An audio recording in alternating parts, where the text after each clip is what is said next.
I'm very happy to have Adam Belflower here. Adam works here at Farm Bureau as a Governmental Affairs Specialist. Adam, thanks for joining me today. I'm happy to have you here on the set. This is the Farm Monitor set, but for this interview, we wanted to kind of have a nice interview set and be able to have a nice aesthetic. So, Adam, before we get going, we're here to talk about I Farm, I Vote, but before we jump into that, talk to me about yourself, introduce yourself to the audience that's listening. Yeah, so my name's Adam Belflower. I've been here at Farm Bureau for about a year and a half now. Started at the beginning of the 2023 legislative session, and I'm one of our 2 state lobbyists. So gotten to go through the 2 legislative sessions now. I'm getting geared up for my 3rd, so it's been a good time. Awesome. So you say session, which means you work at the state capitol during Georgia's 40-day legislative session. You are a lobbyist, which leads me to my first question for you in today's discussion of talk to me about your role of being a lobbyist and what a lobbyist for Farm Bureau does. Yeah, so I work in our public policy department, and we have a lot of stuff that we do out of our department. But specifically, my role is kind of on our legislative team. So we have 2 full-time state lobbyists, myself and Chase McClure, and then we have a federal lobbyist, Ben Parker, that works in D.C. And then our boss, our director, Alex Bradford, who is the director of our policy department, and he also is a state lobbyist. He's a registered lobbyist, just like Chase and myself. And you know, kind of our goal, Farm Bureau, we say that we're the voice of Georgia agriculture. So our role in the public policy department, specifically with our legislative team, is to be that voice for Georgia agriculture in Atlanta and Washington, D.C., and focus our efforts on how do we communicate our message and our members' message to the elected officials in D.C., whether that's legislators or government agencies, whoever it might be. But our job is specifically to communicate that message to the elected officials. Okay. When you say our message or our members' message, you know, where does that come from? How does that, from an advocacy standpoint, we are a grassroots organization, county offices in every county except I think 1 in the state out of the 159 that Georgia has. Where do we get the stance, I guess, of what we believe in? Right. So that is one of the big jobs of our department is we oversee our policy development process. I mean, the way that kind of goes, you mentioned the grassroots organization. That is the center point of our policy development. All of our policy, our internal policy, the positions that we take, our stance on issues, what we work on at the Capitol, what we work on as an organization, all comes from our members. And then that's kind of the grassroots part of who we are. And the way that works is through our policy development process, which happens every year, and it is made up of our 20 commodity advisory committees, which are our experts in the field on those issues. You know, we have a commodity advisory committee from everything to hay, cattle, all your row crops, peanuts, cotton, feed grains, to aquaculture, to forestry. So we really cover all commodities that are grown in the state of Georgia. And so those committees meet twice a year to discuss what's going on in their industry, what they're seeing, what are some challenges and successes that they're seeing on their farms. And they have the ability to submit policy resolutions to our policy book, through those committees. And then also each county has the opportunity to submit policies from their county. So, you know, what are the challenges, what are the successes they're seeing geographically, like locally back home in their county. And all of those policies that come from the committees and that come from the counties get pulled together, and we have a policy development committee. They'll meet twice during the fall here in Macon at our home office, and they'll get together and they'll discuss, they'll debate, they'll go through every policy that's submitted through those committees and through the counties, and they will can amend those policies, they can delete those policies, and they can also vote those policies through to December, to our big Georgia Farm Bureau convention down in Jekyll. And then all the voting delegates from across the state come together in December, and they also go through again and they review all of our policies. You know, they can amend them, they can delete them, they can approve them, and once all those policies are voted on, if they're approved, then they go into our policy book. And that policy book is our tool in the policy department on our legislative team. We take that policy book and we use that to understand our position and our stances on issues, and really to we use that policy book to look at what we're going to work on that year. So we're here to talk about I Farm, I Vote. Go into, because that is something that that you guys from the public policy department, this initiative that you guys work on and are working on. Explain to those listening, what I Farm, I Vote is and what it's meant to do. Yeah. So the I Farm, I Vote campaign, it's really two-part. It's one, a voter turnout campaign. We encourage our members, we encourage rural communities and farmers to get out and vote, and the importance of voting. Voting is the way that you make, as an individual, that you make your voice heard in the political process. It's the way that you have the power to choose who represents you, whether that's all the way down to the local level to your Board of Education and your commissioners, your tax commissioner, your local judges, to the state level, whether it's your state representatives, your state Supreme Court members, your state senators, your governor, all your constitutional officers, all the way up to the federal level. It's your Congress, your congressional delegation in the state. It's your U.S. senators. It's your president. So the importance of voting, and that's what we try to communicate with the I Farm, I Vote campaign, is how important it is to make your voice known and your voice heard to your elected officials. But not only is it a campaign to encourage voters to get out and vote, we also use it as a voter education tool. So one of the big things we put out through our I Farm, I Vote campaign is a election guide. So we're getting ready to start rolling that out here pretty soon. And that will have everything in that book, from who's all running. Every district in the state will show who's running for your congressional seats. It'll show who's running for your state House seats, your state Senate seats. It'll show who's on the presidential ticket. But also another thing it'll have is all the ballot questions. So there's 3 constitutional amendments this year on the ballot in Georgia. And in that election guide, we'll have all 3 of those questions. We'll have the question that will appear on the ballot, which is typically a lot of legal jargon, and a lot of people, just in the moment don't really know what that question might actually be doing. And so in our election guide, we put that question, and then we put a short summary, kind of telling you what exactly this question does, what this amendment does to the Constitution. Then also, if you vote yes, what does that mean? And if you vote no, what does that mean? So I Farm, I Vote not only is a voter turnout campaign, but it's also a voter education campaign. Okay. Now, I'm going to spit out some facts out there, but for those of you that do not know, for people out there that do not know, Georgia or agriculture rather, is Georgia's #1 industry. Employs 1 in 7 Georgians. And the thing that I like to say is, even if you're not connected to it, even if you don't necessarily work in it, it affects your life every single day. If you eat, agriculture is responsible for that. So with that being said, I want to go into, this tool is for everyone. It's like you said, there's going to be some issues on there that people need to kind of maybe look into. And it's all geared toward educating people with more of an agricultural twist, if you will. With that being said, why should someone out there that maybe isn't connected to agriculture, or maybe they are, why should they care about local agriculture, and how elections, big or small, local or state or even federal, affect them? Yeah, and I think you really hit on it a little bit there. I mean, there's really 2, what I like to think of, 2 big reasons that agriculture matters and local agriculture matters. First, probably the most obvious that comes to people's mind is eating. It's like people like to eat, people like to wear clothes, and agriculture is a product of that. In Georgia, we're a big timber state, we're a big cotton state. That puts shelter over your head and that clothes your body. We grow everything from cash crops, but we also grow a ton of food crops, fruit and vegetables. We grow just a plethora of commodities across our state. And so not only does agriculture feed you and clothe you and provide you shelter, but also, kind of what you just said, agriculture is the backbone of our state's economy. It's the foundation of our state's economy. It's the #1 industry.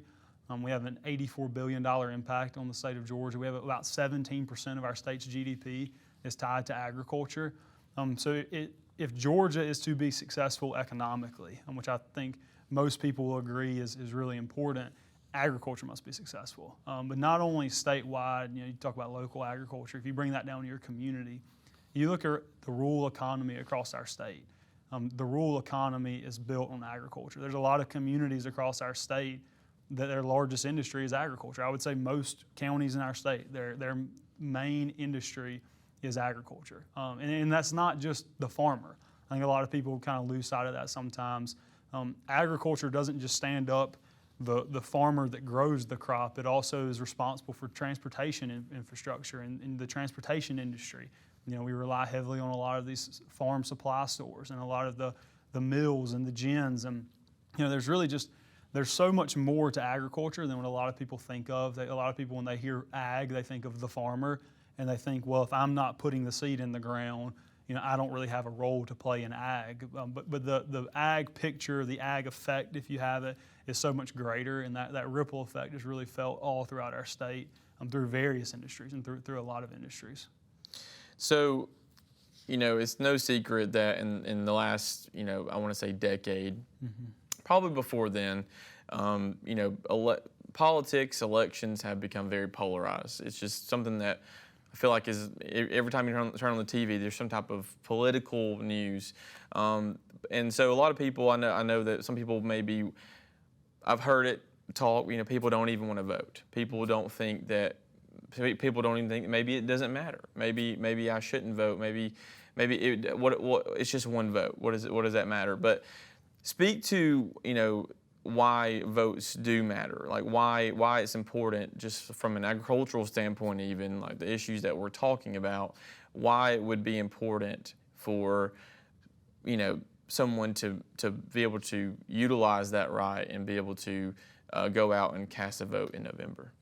Yeah, man, I think kind of going back to something I said earlier, if you like what's going on in politics, in the current political climate, the current political scene, voting is your tool to keep that and let it continue happening. If you don't like what's going on in the political climate, the political sphere, voting is your way to change that. I think that's something a lot of people lose sight of, and they do. I think it's easy to think, there's 11 million people in Georgia. There's over 300 million people in the United States. Like, what does my one vote matter?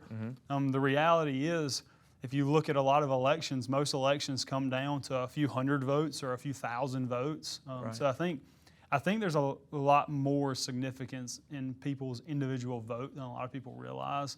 But also, kind of going off something you said as you were framing that question, it made me think. Agriculture is a very unifying issue. I can't think of any issue that we've ever had come up at the Capitol since I've been here where it was a one-side issue. It's not, agriculture is not about R's, it's not about D's. Agriculture, I think, is something that everybody on both sides of the aisle agrees on is important, and we work with members on both sides of the aisle. We're not a partisan organization. We don't support one party or another party. We work with both sides, and we bring people together on our issues. And we have to work together with everybody to pass legislation or to make change in Atlanta and D.C. So I think agriculture, I've seen in my short time here that it is something that everybody can get behind because it's important to everybody. Right. That kind of leads me, and we're going to shift just a smidge, but that leads me to my next question for you is, a lot of people don't really see or really would ever see, unless you're involved in it, other than, I'm sure, their wallets. But for the most part, people don't understand what it takes to get food to the grocery store. People don't understand what it takes to be able to keep those shelves full. I think we're very privileged in that way, and I'm glad for that fact. But for us and people here at Farm Bureau, we work with farmers. We see farmers. We see their struggles. We see what's going on the quote unquote front lines these days. There's just a lot of things going on in our world, in the agricultural world, that a lot's at stake, if you will. So things seem to be at stake. Let me just put it that way. I'm no expert. I'm not ever going to say that I am, but I speak to farmers every week. I'm on the road. I'm going out to their farms, and I hear prices are low, prices of inputs are high. There's no market for my crop right now. So I'm not going to steal your thunder, but I'm going to ask you, with that, all that being said, with what we're speaking about here, with what, what matters most, and how I Farm I Vote ties all this together and all the issues. If you can, what are some of the big things that you guys see or you see that are, big issues in agriculture right now that people maybe should be more informed on or maybe even aware of? Yeah, that's there's definitely a lot. Obviously, we could talk about on that. I think whenever I think of the big issues that we work on, the first thing that comes to mind, especially on the state level, right, is tax issues. Mm-hmm. I think a lot of people maybe don't, when they think agriculture policy, the first thing that comes to mind might not be tax policy. But I think our state has really set up well to ease the citizens' tax burden. It's been something, if you watch the news, if you keep up with state politics, that's probably something you've heard a lot about recently. But on the state level, we have a lot of programs to benefit farmers and to try to help increase margins as much as we can by reducing the tax burden on our farms. There's a lot of, the first two big programs that come to mind are GATE and CUVA, the Georgia Agricultural Tax Exemption Program and the Conservation Use Value Assessment Program. So I think on the state level, tax is a huge thing. But on both levels of government, I think another thing is government regulation and overburdensome government. That's something we fight against a lot, is we want to level the playing field as much as we can, not only amongst other states and the regulatory burden that farmers might face, state to state. We want to be on an even playing field with our surrounding states, but also federally, internationally. How do we set our farmers up in D.C. to succeed, and how do we try to fight against overburdensome regulation coming down out of the federal government? So that's definitely two huge things. But other things that we see, especially on the federal level, is trade policy. Foreign policy is really important in agriculture. How do we market ourselves, and not only Georgia agriculture, but agriculture in America? How do we market ourselves to other countries? And a lot of foreign policy and a lot of trade policy comes into that. So there's a lot of things we could talk about, issues that are facing agriculture. But I think the two that really come to mind where the government can really step in, where government really does step in and affect our farmers and our producers' bottom line the most, would probably be government regulations and good tax policy. I think those are two big areas that if our state continues doing what our state's been doing and easing that citizens' tax burden, I think it helps farmers' pockets and it helps their bottom line. And if we can fight in D.C., fight against overburdensome regulations and overburdensome government, I think those are two big areas that we can win. So those are, you spoke about some things on the state level, taxes, government regulations here in Georgia. What are some things on the federal level that maybe voters, maybe they should be aware of? Yeah, and I think, looking at this year's coming up elections, not only do we have a lot of elections going on, but every congressional member is up for re-election, which has a ton of implication for Congress, obviously. And then the president is up for election, which again has a lot of implications. Right. One of the big implications I think is oftentimes overlooked in a presidential election is the president gets to appoint the head of all the different government agencies in D.C. So that has huge implications. We think about a lot of the labor battles we've been fighting recently with H2A and trying to provide adequate labor sources to our growers, especially those very labor-intensive crops like fruit and vegetables. But then also we think about some of the action in Congress and what that means for agriculture. It is a farm bill year. It has been a farm bill year for those following. How many years? Yeah, the 2018 Farm Bill has expired. They've been working on the 2024 Farm Bill now for a year and a half. And we're hoping there's been a little more movement there. And really the whole ag community is pushing for a Farm Bill right now. And there's a lot of holes in the industry that we're kind of looking to a new Farm Bill to fix and to really shore up. So I think that's a big thing. As you're getting out and you're meeting the candidates and you're meeting people that are up for office, especially those federal positions, stress the importance of a farm bill. Stress the importance of good labor policy in supplying our labor needs in the ag industry. I think that's two big ones there. And also, I mentioned a little bit earlier trade.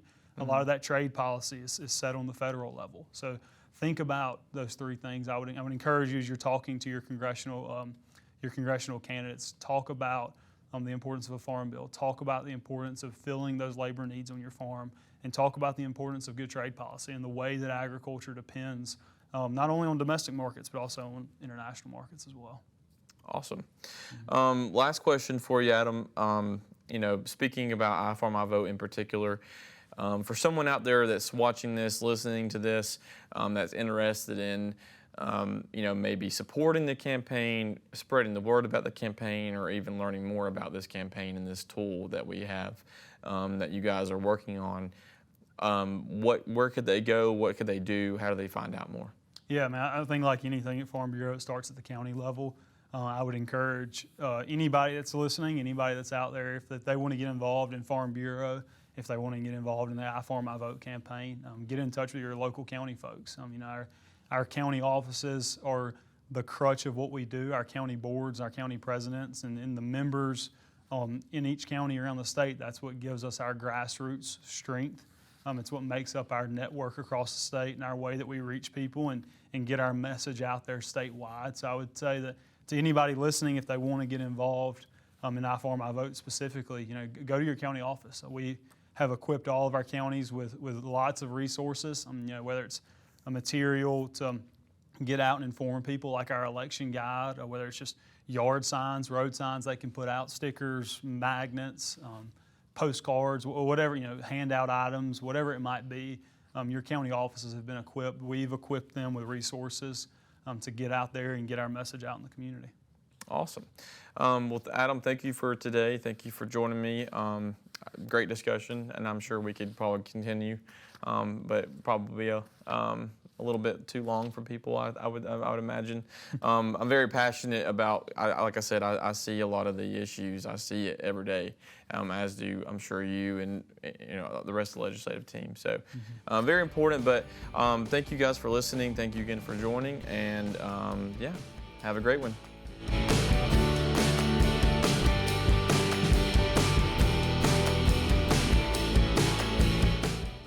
Hey y'all, I'm Tom McCall, Georgia Farm Bureau President. Coming up in just the next few weeks is an event that we all in the agriculture world look forward to. It's the Sunbelt Ag Expo in Moultrie. Sunbelt is known as North America's premier farm show. It's an annual event that showcases the latest and greatest farming technologies and equipment producers can take back to their operations to enhance their farm sustainability. The Sunbelt Expo has something for everyone. Whether you farm in 2,000 acres or 20, I guarantee you there's something for you. I sincerely hope that you will consider visiting the Expo this year. And while you're there, stop by the Georgia Farm Bureau Georgia Agriculture Building next to the water tower. This event is October the 15th through the 17th. And for more information, look up sunbeltexpo.com.